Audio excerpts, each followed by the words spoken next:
गुलबुआ। राजीव आणि दीप्ती यांचं लग्न होऊन काहीच महिने झाले होते, पण त्यांचं एकमेकांशी बिलकुल पटत नव्हतं. घरात सततची भांडणं होत राहायची. एकदा अशाच भांडणाला कंटाळून दीप्ती घरी काहीही न सांगता सरळ माहेरी निघून गेली. राजूच्या घरच्यांना आधी तर असंच वाटलं की ही कुठेतरी नातेवाईकांकडे गेली असेल, येईल संध्याकाळपर्यंत घरी, म्हणून त्यांनीही तितकं लक्ष नाही दिलं.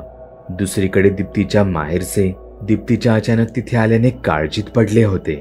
काय ग, सासरी सगळं ठीक तर आहे ना? जावई बापू ते नाही आलेत तुझ्यासोबत? तू भांडण वगैरे तर करून नाही ना आलीस इथे? दीप्तीची आई दीप्तीवर प्रश्नांचा भडीमार करत होती. आधीच दीप्तीचे वडील आजारी असायचे, त्यात त्यांना आणखी काही त्रास द्यायचा म्हणजे? दीप्ती स्वतःच्याच विचारांत हरवली होती. आईच्या प्रश्नांची तिच्याकडे काहीच उत्तरे नव्हती. तितक्यातच राजूचा तिला फोन आला, पण तिने रागात तो सरळ कट करून टाकला. काय ग, कोणाचा फोन? जावई बापूंचा ना? मग कट का केलास? लाव त्यांना फोन. घरी सांगून तर आली आहेस ना की मी लावू त्यांना फोन? अगं तसं काही नाही ग. एवढ्यात तिला राजूचा मेसेज आला. दीप्ती, कुठे आहेस तू? सकाळपासून तुझा काहीच पत्ता नाही. आता संध्याकाळ होत आली, घरचे सगळे काळजीत आहेत इथे. माझी चूक झाली, मी तुला इतकं नाही बोलायला हवं होतं. तू माझ्यावर रागावली असशील तर मला माफ कर आणि ये घरी. आपण एकत्र बसून बोलू, सगळं ठीक होईल. दीप्तीने काही क्षणासाठी तिचे डोळे मिटले. आजच्या भांडणात राजीवची एकट्याची चूक नव्हती. दीप्तीही त्याला रागाच्या भरात नाही नाही ते बोलली होती. शेवटी संसार हा त्यांना दोघांना समजुतीने करावा लागणार होता, आणि इथे माहेरी तसं किती दिवस राहणार होती ती? अगं नाही ग काही प्रॉब्लेम. हा बघ, त्यांचाच मेसेज आलाय, येतायत ते मला न्यायला. म्हटलं जरा गप्पा मारायला, मन मोकळं करायला माहेरी जाते, तर तुझे हे प्रश्नांवर प्रश्न. चल निघते मी आता. असं म्हणत तिने तिच्या आईला आणि स्वतःच्या मनालाही समजावलं. पण तिच्या डोक्यात अजूनही राजीवविषयी राग हा होताच, म्हणून तिने त्याला फोन किंवा मेसेज काहीच केला नाही. राहू दे माझी वाट बघत, तेव्हाच कळेल त्याला माझी किंमत. असं मनाशीच बोलत ती एकटीच सासरी जायला निघाली. पावसाळ्याचे दिवस होते. बाहेर पाऊस धो-धो कोसळत होता. दीप्ती एका ऑटोत बसून घरी जायला निघाली. इथे राजीवचे फोनवर फोन चालू होते, पण दीप्ती अजूनही मुद्दामूनच त्याच्या फोनला उत्तर देत नव्हती. ती सारखी त्याचे फोन कट करत होती. पण आजचा तिचा दिवस खराबच होता. त्यांची ऑटो रस्त्यात मध्येच बंद पडली. बाहेर मुसळधार पडणारा पाऊस, तो विराण मनुष्य रस्ता, रस्त्यावर साधं एक कुत्रही दिसत नव्हतं. आणि अशात रिक्षाचं बंद पडणं. मैडम, आपको अभी यही उतरना होगा. रिक्शा तो स्टार्ट ही नहीं हो रही. मुझे इसे धक्का देकर इसे पीछे एक गैरेज है, वहां ले जाना पड़ेगा. आप एक काम करो, वो वहां एक पुराना सरकारी ऑफिस दिख रहा है ना, बारिश रुकने तक आप उधर ही ठहर जाओ. वो काफी सालों से बंद है. चाहे तो घर से किसी को फोन करके बुला लो आप. दीप्ती तर आता चांगलीच अडकली होती. तिला राजीवला फोन हा करावाच लागणार होता. तिने राजीवला फोन करून तिचं लोकेशन सांगितलं आणि तिथे लवकरात लवकर यायचं बजावलं. इथे रिक्षावाला पावसात भिजत त्याची रिक्षा ढकलत ढकलत पाठी निघून जात होता. दीप्ती धावत डोक्यावर पदर घेत त्या पडक्या घराजवळ आडोशाला येऊन थांबली. एवढंसं चालून सुद्धा ती पूर्ण भिजली होती. ती त्या रिक्षावाल्याकडे पाहू लागली. जोवर तो रिक्षावाला रस्त्यावर तिला दिसत होता तोवर तिला तितकं काही वाटलं नाही, पण तो तिच्या नजरेआड होताच तिला तिथल्या भयानकतेची जाणीव झाली. ती त्या सुमसाम पडक्या जागेत एकटीच होती. ती आता त्या कार्यालयाकडे नीट निरखून पाहू लागली. त्या कार्यालयाच्या लाकडी खिडक्या वाळवी लागून खराब झाल्या होत्या, पण तरीही त्या खिडकीच्या आतील गजाला बांधून ठेवल्या होत्या. तिने पाहिलं तर कार्यालयाचं लाकडी दारही खराब झालं होतं. ते नुसतं आड करून ठेवलं होतं. वाऱ्याबरोबर ते करकर आवाज करत उघडझाक करत होतं. असं एका विराण पडलेल्या कार्यालयाबाहेर थांबणं तिला तेवढं योग्य वाटलं नाही. न जाणे रस्त्यावरून जाणाऱ्या कोणाची वाईट नजर तिच्यावर पडली तर? त्यापेक्षा राजीव येईपर्यंत या कार्यालयातच बसून राहू असं म्हणत तिने त्या पडक्या कार्यालयाचं दार हळूवार आत ढकललं. तिने मोबाईल टॉर्च चालू केला आणि जरा सावधच आत कार्यालयामध्ये शिरली. कार्यालयाचं दार वाऱ्याने आपोआपच बंद झालं. आतमध्ये फारच शांतता वाटत होती. बाहेर पडणाऱ्या धोधो पावसाचा आत जराही आवाज येत नव्हता. दीप्तीने आज जमिनीवर पाहिलं. सगळीकडे धूळ आणि भिंतीची माती पडली होती. वर सगळीकडेच कोळ्यांची दाट जाळी बनली होती. एका कोपऱ्यात तुटलेलं बाकडं, मध्ये एक टेबल आणि टेबलापलीकडे आडवी झालेली आणि बहुतेक तुटलेली अशी लाकडी खुर्ची होती. ते सगळं लाकडी तुटकं सामान वाळवीने खराब झालं होतं. त्यावर धुळीचा जाड थर साचला होता. त्या कार्यालयाला 2 खोल्या होत्या. बाहेरच्या खोलीची ही अवस्था पाहता आत जायची दीप्तीला हिंमतच होईना. तेवढ्यातच तिला कसला तरी आवाज आला.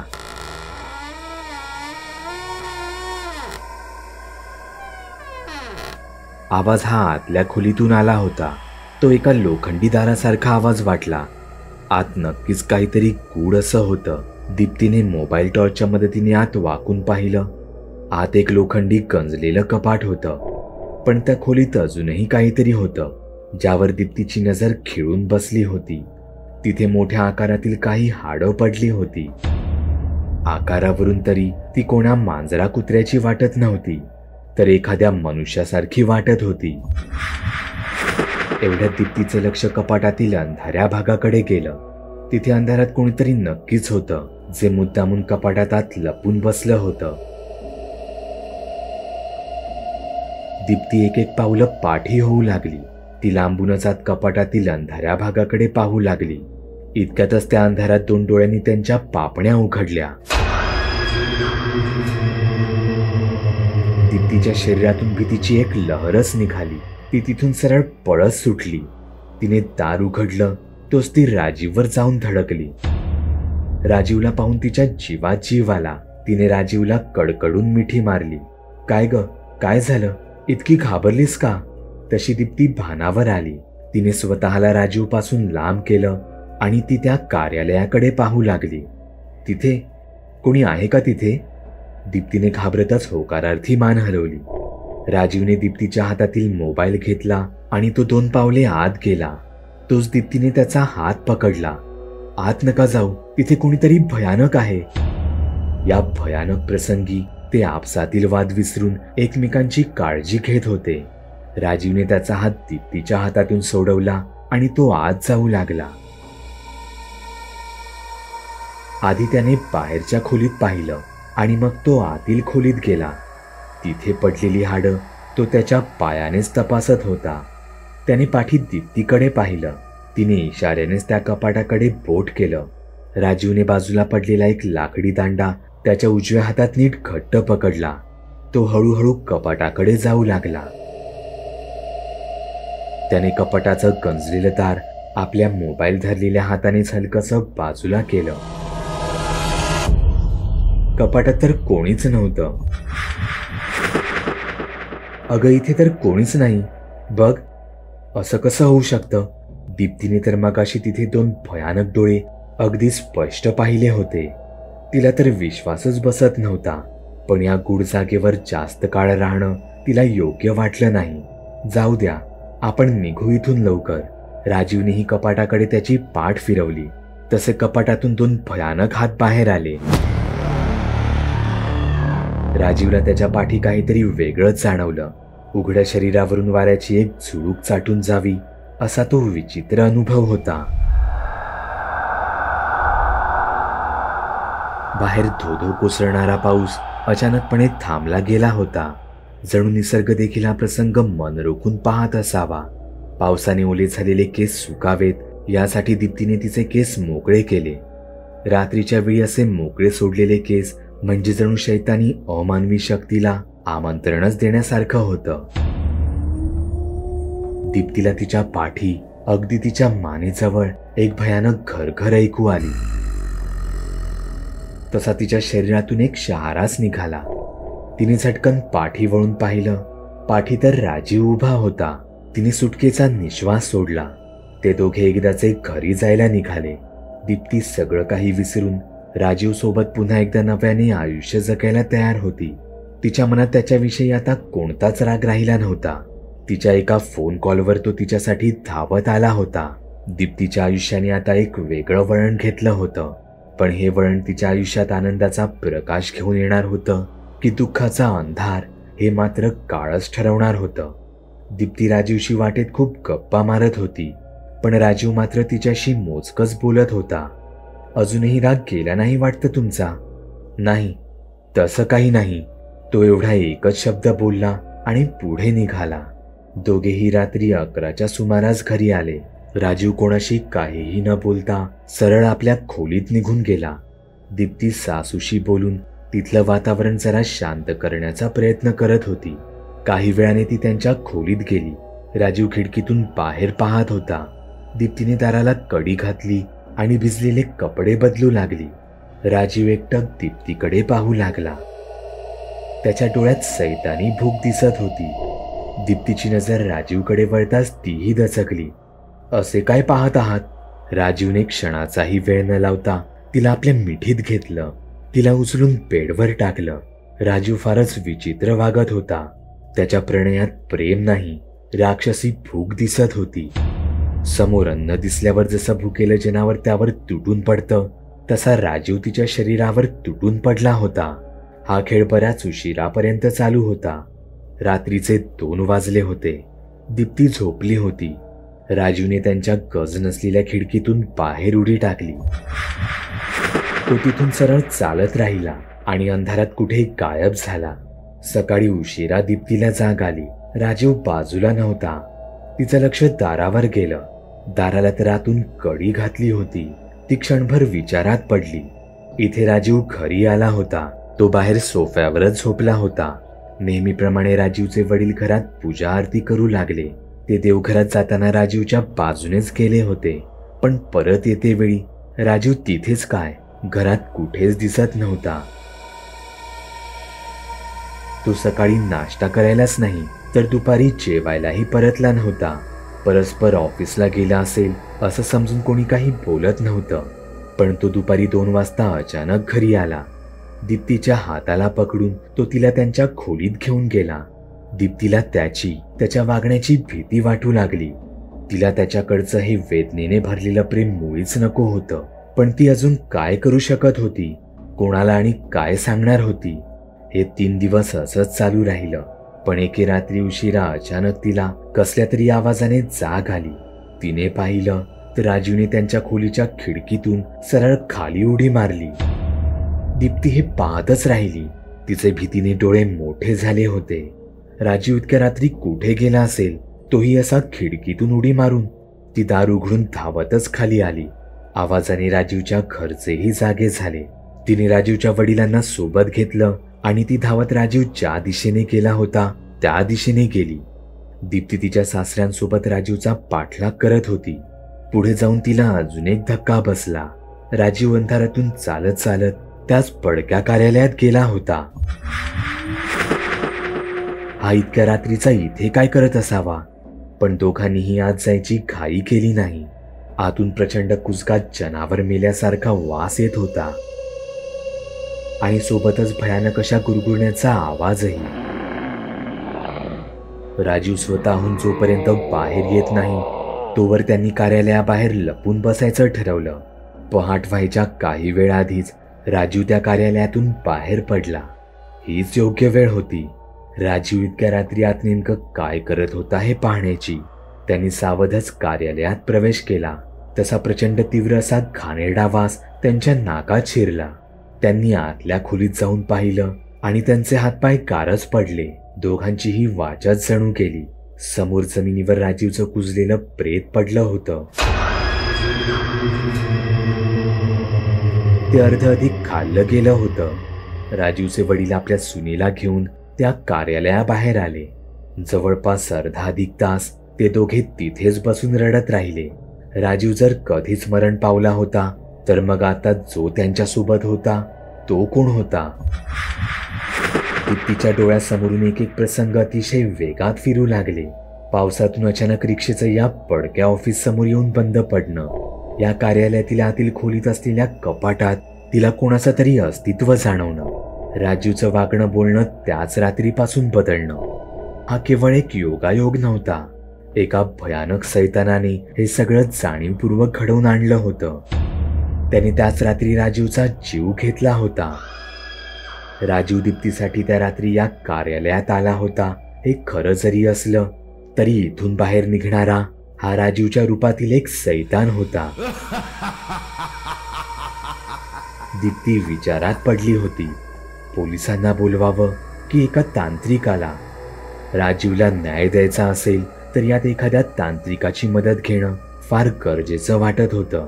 ते तसेच एका माणसाला जाऊन भेटले. तो गुरुजींचा एक शिष्य होता. त्यांनी घडला सगळा प्रकार त्यांना सांगितला. त्या अवमानवी शक्तीने त्यांच्या मुलाचं, दीप्तीच्या नवऱ्याचं रूप घेतलं होतं. त्यांच्या सांगण्यावरून तरी तो एक भयानक जिन्न वाटत होता. जिन्न, एक अशी भयानक शक्ती जिच्यात कोणाचंही रूप धारण करण्याची ताकद असते. जेव्हा आपल्याला त्याच्या अस्तित्वाचा अंदाज येतो तोपर्यंत फार उशीर झालेला असतो. जिन्न हे अनेक प्रकारचे असतात, काही चांगले तर काही वाईट. यातील इफ्रित जिन्न हा अतिशय भयंकर मानला जातो. स्त्रियांशी जवळीक साधून तो त्यांची जमात वाढवू पाहत असतो. तुम्ही आता असेच लगेच घरी जा. त्या सैतानी जिनला जर तुमच्यावर संशय आला तर तुमच्यापैकी कोणाचंही वाचणं अशक्य होऊन बसेल. सर्वात आधी घडला प्रकार घरात इतर कोणालाही कथन करू नका. लक्षात घ्या, पहिला धोका या मुलीला आहे. त्याला हिच्याजवळ अजिबात येऊ देऊ नका. मी बरोबर दुपारी 3 वाजता सर्व तयारीनिशी तिथे पोहोचेन. पण त्याआधी तुम्हाला एक महत्वाचं काम करावं लागेल. हे मंतरलेलं पाणी, त्या सैतानाच्या नकळत हे पाणी सर्वात आधी घरातील सर्व खिडक्यांवर शिंपडा. सर्वात शेवटी हे तुमच्या दारावर शिंपडा आणि घरातील सर्व सदस्यांनी कसंही करून घराबाहेर पडा. लक्षात ठेवा, मी येईपर्यंत तो जिन घरात एकटाच कैद असला पाहिजे. तुम्ही आत्ताच आमच्या सोबत का नाही येत? हे काम माझ्या एकट्याचं नाही, मला यात माझ्या गुरुजींची मदत घ्यावी लागेल. ठरल्याप्रमाणे दीप्ती आणि तिचे सासरे हे त्यांच्या घरी निघून आले. घरी आधीच राजीवच्या रूपातील सैतान हॉलच्या सोफ्यावर बसला होता. दीप्तीने रडलेल्या डोळ्यांनी त्याच्याकडे पाहिलं. तो हुबेहूब राजीव सारखाच दिसत होता. त्यात कसलीच कमी नव्हती. त्याने दीप्तीचा हात पकडला आणि तिला वर त्यांच्या खोलीत घेऊन जाऊ लागला. दीप्ती बेटा, बाजारातून माझ्यासाठी सुपारी घेऊन येशील? दुःखाचा आवंढा कसा तरी गिळतच राजीवचे वडील म्हणाले. तसा त्या सैतानाचा हात सोडवत दीप्ती सासऱ्यांकडे आली. अहो, परवाच तर सुपाऱ्या आणल्या होत्या, आतून दीप्तीची सासू म्हणाली.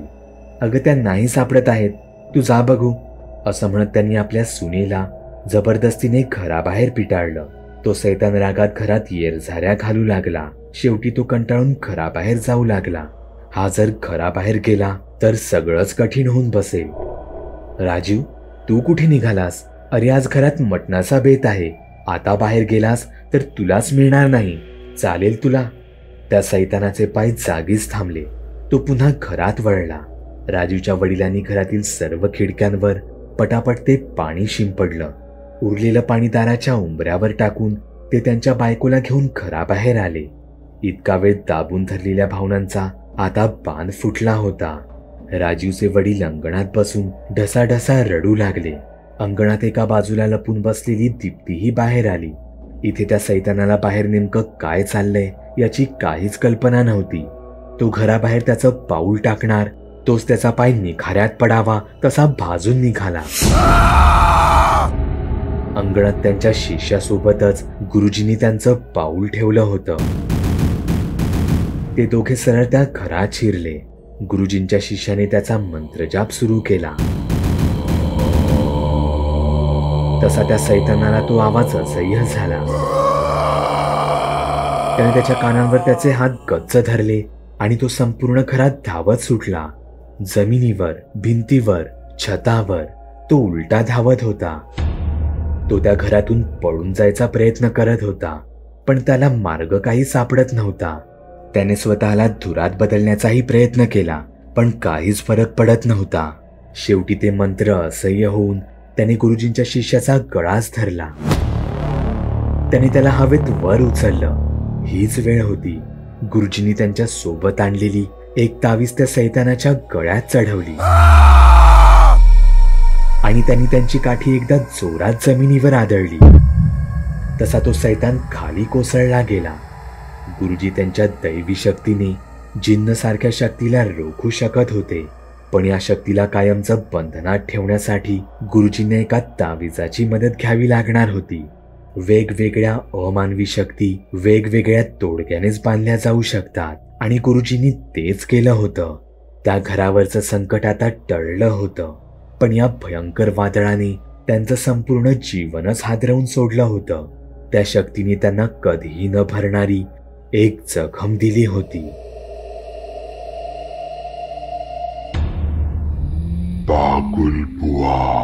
चॅनलवर अपलोड केलेल्या नवीन व्हिडिओची नोटिफिकेशन मिळवण्यासाठी चॅनल सबस्क्राईब करायला विसरू नका. व्हिडिओ आवडला तर आमच्या मेहनतीचा मोबदला म्हणून तो लाईक करून मित्रांसोबत जरूर शेअर करा.